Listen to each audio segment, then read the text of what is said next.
Oh, come in. Hi, nice to see you again.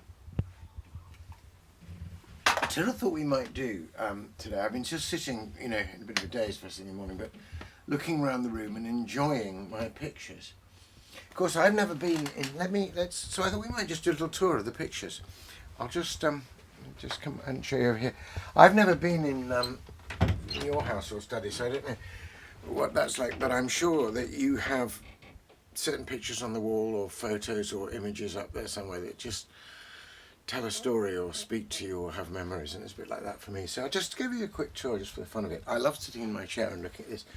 Maggie gave me this for my birthday once, and I think she saw it maybe in an auction or something like that.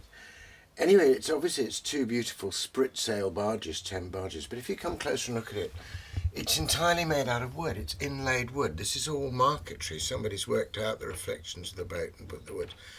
Well, I love boats and sailing, and I love seeing these old sprit sail barges would come up out from the Thames, and then which the Norwich folk called London River, and then up the Yare and into Norwich and onto the Broads. And I always think of those lines in the wasteland, red sails wide to leeward swing on the heavy spar. When I look at that, then if you come on behind me here and you can look at this. So there's some few nice things cluttered here. This is a thing my friend Roy Salmon, who's a record producer, gave me of Keats's Ode to Autumn, with the beautiful thing, the season of mists and mellow fruitfulness. It's a nice Japanese tea mug. Now this is important to me. This is from an old Tolkien calendar, and of course it's the famous scene in which Gandalf speaks to Frodo about his suspicion that the ring is the One Ring, and there's Frodo contemplating the ring. And I used to have that up in my room in college. I partly started smoking a pipe because of Gandalf, but also it seemed to me the conversations between Gandalf and Bilbo, and later Gandalf and Frodo, are a model of what a good, careful, attentive, enabling pastoral conversation can be, that sets people off on adventures. And just above it for fun is a photo someone took of me blowing smoke rings from my pipe. So that's all over there in that little corner. Now I think as we come up along here to my pictures here, I'm going to have to reach up and get them down. This is, I love this painting. It's up in the Highlands. It's by the croft where at one stage my grandmother and my mother and brother lived, the croft up in Wester Ross. And this is in fact a painting by which my grandmother made. She was really quite a good painter. I love it, the bits of the Highlands, the way the clouds, the heather, the dry stone wall. And I've seen just exactly that spot. And of course that's the same grandmother who wrote the poetry, the legendary St Mungo that I showed you. So she was both a painter and a poet. So that's a lovely thing. This gives me great pleasure. This is, I see this very much as a Madonna and Child, and in that case it's it's almost as though if it's the Jesus is wearing like a sort of fisherman's jumper or something, Scottish Jesus. It can equally just be a female figure with a child, as they say, but I very much interpret it as a Madonna and Child, and it's by my friend Rebecca Merry, the artist who also did the covers of my stories. And then let's pick this one up. This is a bit, so this is Maggie, and Maggie is a little baby, and then Maggie as a girl. I really love that picture. I think that's just superb. And that's a sketch of Maggie when she was a teenager by her great friend Caroline Hamilton, who was her art teacher. So I like to see that, and next to the Madonna and Child as well, which is nice. This is another one from a Tolkien calendar, and it's a kind of one of my soul pictures, really. This is the view from inside Bilbo's hobbit hole, but looking out to where the adventures begin. It's an open door. I've got a song called Open Door, and I love to look at that, and there's all the hoods of the dwarves because it suggests to me spring, adventure, the opening of things. Let's come on into this corner. There's more stuff in here than you realise.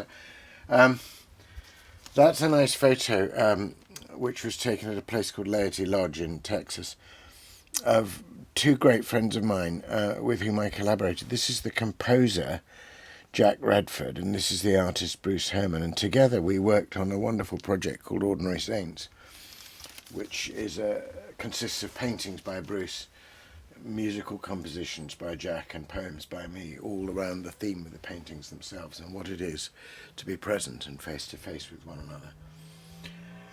And this is a kind of bit of a fun really, but again, it's one of those little soul paintings that keeps you going.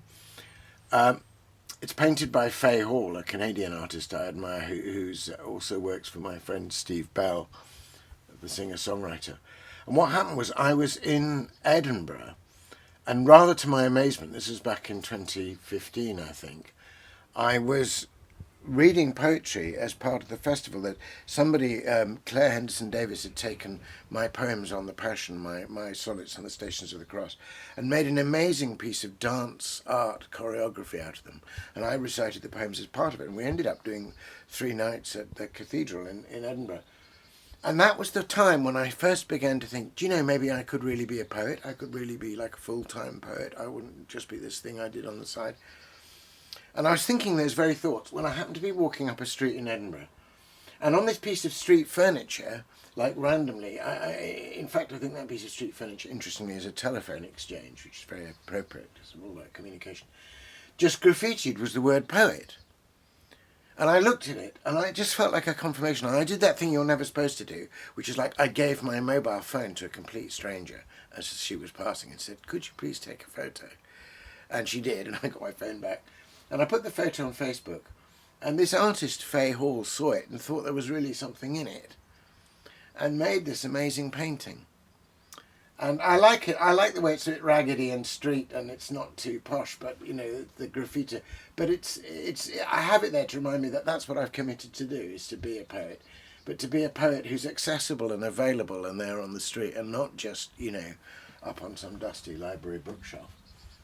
So then, stagger over my heart, there's pictures down here as well.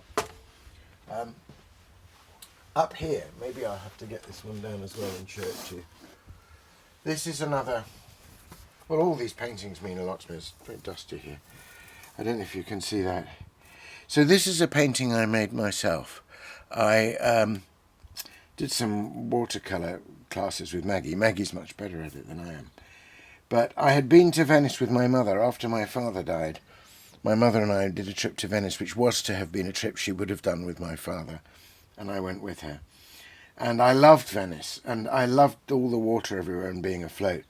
And I've always wanted to paint, or to be able to capture in any way in verse, the effect of light on water. And I took the photograph of this. It's out coming out from the canals onto the lagoon, going out towards one of the islands. And afterwards, when we came back, I had a go at painting it. And I felt for the first time I had in some sense managed to capture a little of my feel for light and water. In fact, at the same time, actually I could show you this, I was working on the poetry that became this book. And one of those, of course, a series of those is the Advent antiphons. And I was writing the one on light, and I was trying to write about my feeling for light on water. And I realised the second line of this poem I couldn't have written if it hadn't been literally the same week painting that painting, because the image of the touch and brush. So the poem went, first light, and then first lines along the east, to touch and brush a sheen of light on water, as though behind the sky itself they traced the shift and shimmer of another river, flowing unbidden from its hidden source. And that's what I was trying to sort of get at in that painting. Then the next painting is by Linda Richardson, my friend, who also did the paintings to go with my Advent poems. And of course it is the great Leonard Cohen. And she gave it to me for my 60th birthday. I love Leonard Cohen, and I love that painting. And it was, I'll find this as well, it's sometime after that getting that painting that I wrote my rondeau for Leonard Cohen after his death. So maybe as we stand beneath the painting of Leonard Cohen, I can read it to you. It's quite a short poem. And it was read at a memorial service for Leonard Cohen in Montreal. I was deeply honoured that it was chosen for that. A rondeau for Leonard Cohen. Like David's psalm, you named our pain and left us, but the songs remain to search our wounds and bring us balm, till every song becomes a psalm, and your restraint is our refrain. Between the stained glass and the stain, the dark heart and the open vein, between the heart storm and the harm, like David's psalm, I see you by the window pane, alive within your own domain. The light is strong, the seas are calm. You chant again the telling charm that names and naming heals our pain, like David's psalm. So I think about that that poem when I look at that painting. Gosh, there's more in this room than you think. I have to be a bit of a rapid tour here. I know you haven't got long. So some of these pictures you've seen before, of course. This one is very precious. This is by the great artist and poet David Jones, and it's one of his woodcuts. And of course, as you can see, it's Christ rising from the tomb. It's the moment of the resurrection, and you can see his halo and Alpha and Omega. And I think what moved me, this is an original print, and what moved me in it is the emphasis, even in the resurrection, on Christ's wounds. You not only see them, but in a sense, both radiant light and blood is coming from them. And it's the idea that when God saves us, he doesn't overwrite the pains that have made us who we are, but he somehow transfigures it, that our woundedness is still part of his being and is going to be transfigured and glorified.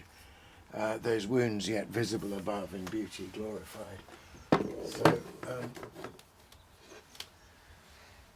then, of course, you've seen these. This trio of things is all to do with encouraging me in my work.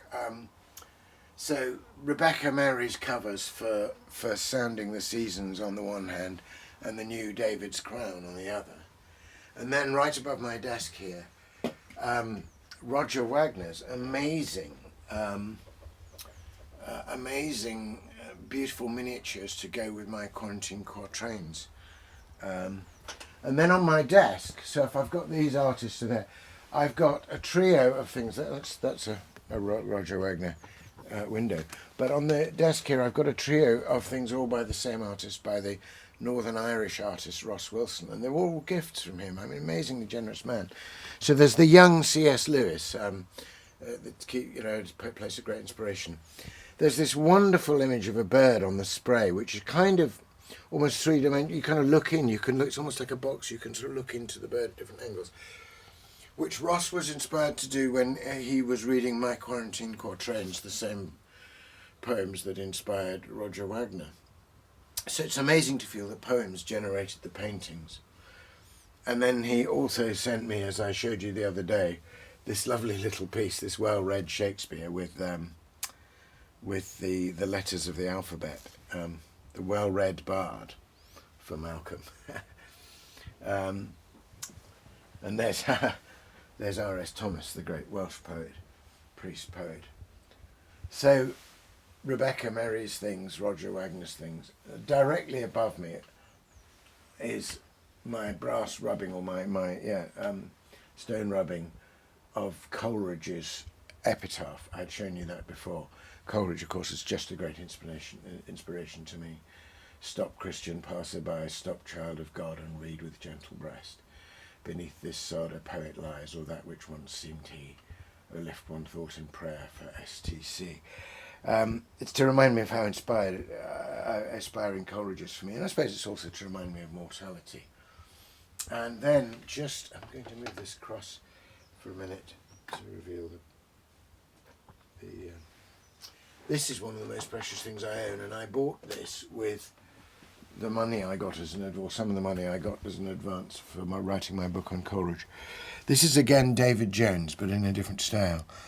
And this is from the frontispiece for David Jones's own illustrated version of the Rime of the Ancient Mariner. And you see it's got the features in the poem, the kirk, the hill, the lighthouse top, and then, the ship sailing off out of the harbour or returning, depending on which way you want to read the painting, from its voyage. I just think it's so delicate and so beautiful.